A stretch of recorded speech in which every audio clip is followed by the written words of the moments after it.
The COVID-19 pandemic has created a great impact on the global economy. Lots of businesses directly and indirectly are affected by it. Many countries are struggling to get their positions back. Tech giant Apple is planning to shift nearly one-fifth of its production capacity from China to India.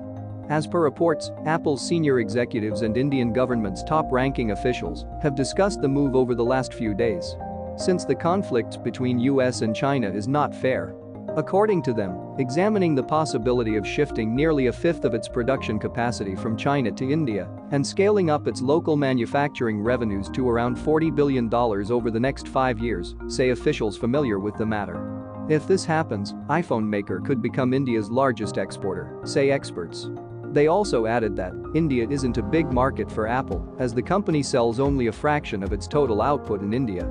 It is actually looking at India as a base to manufacture and export, essentially diversifying its production out of China.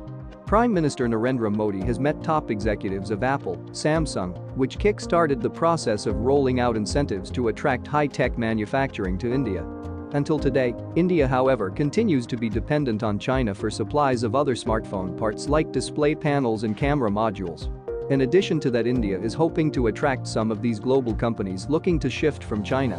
Is India working harder to get its dependencies out of China? Is India will get the better position in the economy? Tell us at the comment box.